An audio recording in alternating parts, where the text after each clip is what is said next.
Jesus. ആ മകളെ തൊട്ടാട്ടെ. Sister, പരിശുദ്ധാത്മാവ് പറയുന്നു, എന്നെ നോക്കിയാട്ടെ, എന്നെ നോക്കിയാട്ടെ, എന്നെ നോക്കിയാട്ടെ. പരിശുദ്ധാത്മാവ് പറയുന്നു, നിന്റെ കണ്ണുനീരൊന്നും വെറുതെ പോത്തില്ല. എന്നെ കർത്താവ് കാണിക്കുന്നേ, നിന്റെ ഓരോ തുള്ളി കണ്ണുനീരിനും പരിശുദ്ധാത്മാവിനെ ആൻസർ ചെയ്യാൻ പോകുകയാ, ആൻസർ ചെയ്യാൻ പോകുകയാ. നീ എന്താ വിചാരിച്ച് എല്ലാം വെറുതെ ആയി പോയെന്നോ? കഷ്ടപ്പാടെല്ലാം വെറുതെ ആയെന്നോ? ബുദ്ധിമുട്ടുകളെല്ലാം വെറുതെ ആയെന്നോ? വില കൊടുത്തതെല്ലാം വെറുതെ ആയെന്നോ? പരിശുദ്ധാത്മാവിനെ കാണിക്കുന്ന ചില കാഴ്ച ഭയങ്കരമാ. എന്നെ കർത്താവ് കാണിക്കുന്നു, ഒരു ഷിപ്പിൽ ചെന്നിട്ട്, ഒരു ഫിഷിംഗ് ബോട്ടിൽ ചെന്നിട്ട് വലയിറക്കി ആയിരക്കണക്കിന് മത്സ്യത്തെ നീ പിടിച്ചു പൊക്കുന്നത് പോലെ നിന്റെ കണ്ണിന്റെ മുമ്പിൽ പരിശുദ്ധാത്മാവ് ചില ദൈവപ്രവൃത്തി കാണിക്കാൻ പോകയാ, കാണിക്കാൻ പോകയാ. നിന്നെ പരിഹസിച്ചവരുണ്ട്, കളിയാക്കിയവരുണ്ട്, നിന്റെ മിനിസ്ട്രിയെ കുറ്റം പറഞ്ഞവരുണ്ട്. ഇന്ന് പകൽ ദൈവത്തിന്റെ പരിശുദ്ധാത്മാവ് പറയുകയാ, നീ എന്താ വിചാരിച്ച് നീ വിതച്ചതല്ല കട്ടകൾക്ക് കീഴെ കിടന്ന് കെട്ടുപോയെന്നോ?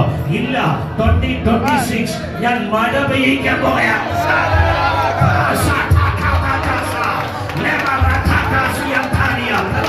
Open your mouth, open your mouth.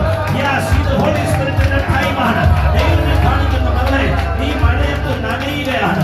ഈ മഴ വന്ന് കട്ട ഉടഞ്ഞ് അതിന്റെ അകത്തു നിന്ന് 1000 1000 1000 1000 എന്നെ അക്കം ദൈവം എന്നെ കാണിക്കുന്നു. നീ പ്രാർത്ഥിച്ചോ, ഒന്നും നഷ്ടമായി പോയിട്ടില്ല.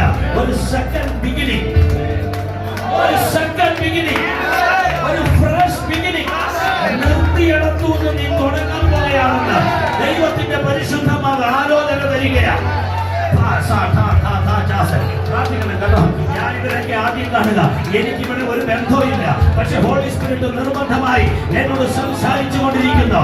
ഇത് ഇവരുടെ സെക്കൻഡ് സ്റ്റാർട്ടിങ്ങിന്റെ സമയമായി. നീ റീസ്റ്റാർട്ട് ചെയ്യാൻ പോവുകയാണ്. Majesty, majesty, Radia Mashalaya Makana, Raja Satana Prabaka. അതെ, കൈയടിച്ച് ചിരിച്ചവർ ഒത്തിരി പേരുണ്ട്, അടക്കം പറഞ്ഞവർ ഒത്തിരി പേരുണ്ട്. പക്ഷേ ഒരു വൃക്ഷമായ പ്രത്യാശയുണ്ട്. അതിനെ വെട്ടിയാൽ അത് വീണ്ടും പൊട്ടിക്കിളിർക്കും. അത് തളിർ വിടാതിരിക്കുകയില്ല. യേശുവിന്റെ നാമത്തിൽ ഇപ്പോൾ ഞാൻ കൈവച്ച് ഈ അഭിഷേകത്തെ ഇമ്പാക്ട് ചെയ്യുകയാണ്. പൊട്ടിക്കിളിർക്കും.